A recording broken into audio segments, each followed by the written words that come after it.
Hey guys, Gretchen's Vegan Bakery here with one last recipe for summer.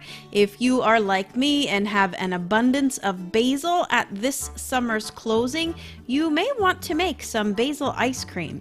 If you've never had basil ice cream, you are in for a real surprise. It is so delicious. It's actually my favorite ice cream to make. Probably because it really does surprise so many people when they taste how good it is. Today, though, I am making Thai basil ice cream because, well, I had tons of Thai basil too. Thai basil is slightly different from regular Italian basil in that it has a faint licorice or anise taste to it. Of course, if you don't have Thai basil, you can just use all regular Italian basil here and it will still be equally amazing. But that hint of anise here with the orange zest, well, let's just get right to it so you can see for yourself. So I've got my Thai basil, and I am putting some regular basil into the recipe as well. I'm using arrowroot starch. A bit of xanthan gum is optional, but xanthan gum actually helps to prevent formation of ice crystals in ice cream, so it will give you a creamier final result. It can be left out though if you don't have it or if you just don't want to add it. Sugar, the zest of an orange, and I'm using almond milk and coconut milk together, but you can use all of one or the other as you prefer. I do like the full fat that coconut milk adds though, and we all know fat equals flavor. Additionally though, you can use soy milk or cashew or hazelnut or hemp or oat. I mean, nowadays we have so many alternative milks to choose from, so just pick which one you like the best. So get the milk to a large sauce pot and then add the orange zest and then the sugar.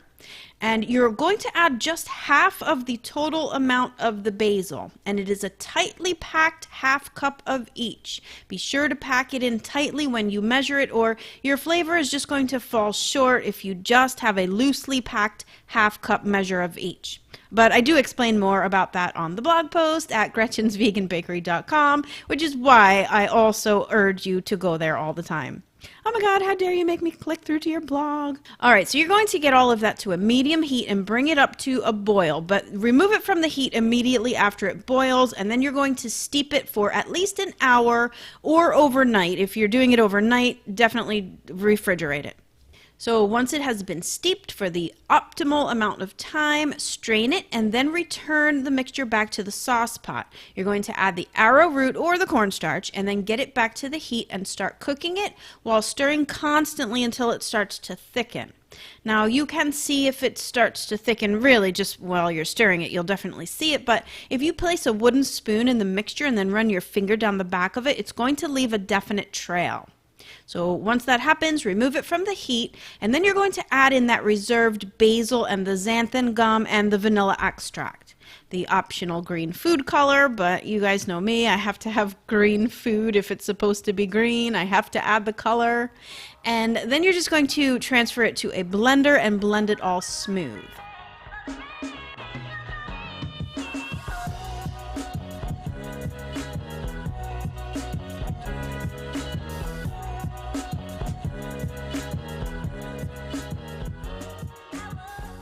Now refrigerate this mixture until it is super cold, and don't forget to be freezing the bowl of your ice cream machine at the same time so that it's all ready to churn at the same time.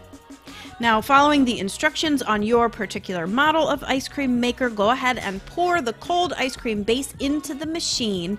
And mine takes just like about 15 to 20 minutes to get it to the consistency of soft serve, and it really won't get more frozen than that. So I transfer it to a container and freeze the whole thing solid for about an hour or two before scooping and serving.